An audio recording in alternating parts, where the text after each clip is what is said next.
આપનું નામ? મારું નામ ધર્મેશભાઈ અમૃતભાઈ પટેલ છે। હું ગામનો આંધીનો રહેવાસી છું। મારો ફ્રેન્ડ મચ્છી પકડવા ગયેલા હતા, જાળ નાખવા ગયેલા હતા, તો અનોખી મચ્છી આવી છે। અનોખી મચ્છી આવી એટલે અનોખી મચ્છી કઈ રીતે આવી, કેવી રીતે આવી, કોઈને કંઈ ખ્યાલ નથી ને એ લઈને આવ્યો છે મચ્છી ગામમાં જાળમાંથી પકડીને ને બધાને બતાવી, પણ એ ભાઈને ખબર જ નથી કે આ કઈ મચ્છી છે, શું છે। પછી બધાને બતાવી મૂકી, યુટ્યુબ પર જોયું, પછી કીધું કે પેલી આપણી કેલ કેવી કે મચ્છીનું નામ છે, યુટ્યુબ પર નામ એવું સાંભળ્યું છે, કંઈ આપણે બહુ ખ્યાલ નથી એવું।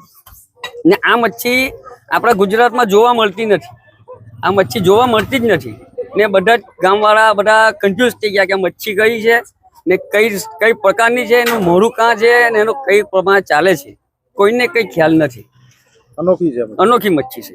આ મોહલ્લાવાળા શું કહે છે? મોહલ્લાવાળા બી હજુ એમ જ કહે છે કે મચ્છી કઈ છે, કોઈને કઈ ખ્યાલ જ નથી ને દડામાં રહી છે 15 થી 20 દિવસ રહી, તમને તો એવું જ લાગે કે આ એક્સપાયર થઈ ગયેલી છે, પણ એક્સપાયર નથી, એ જીવતણ જ છે અને પાણી નાખો કે જીવી જાય છે। યુટ્યુબ પર એવી રીતે બતાવે છે।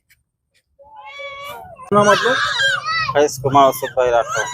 હરીશભાઈ, આ મચ્છી ક્યાંથી તમે કેવી રીતે આવી તમારી પાસે અને ક્યાં ગયા હતા તમે અને જાળમાં કેવી રીતે ફસાઈ? ખેતીવાડી કરીએ ત્યાં જાળ રાખેલી હતી, હા, તો જાળમાં પડી હતી અમારા આંધી ગામમાં। હા, અમે જાળ જોવા જઈએ તો જાળમાં વિતાઈ ગયેલી હતી, એ કાઢી પણ આ અનોખી માછલી છે, હા, એટલે અમને સમજ નહીં પડી એટલે અમે ઘર લઈ આવેલા, 5-6 દિવસ થઈ ગયા, ઘરે મૂકી સાંભળી લીધી। મચ્છી કોઈ જોવામાં ના જોવામાં બરાબર। તો તમે મચ્છી જાળ નાખલી?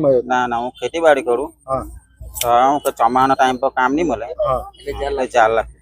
બરાબર, એમાં મચ્છી આવી? હા, એમાં મચ્છી આવી। કેવી લાગે, કેવી છે? બહુ અનોખી મચ્છી છે, આવી તો પહેલી વાર જોયેલી છે।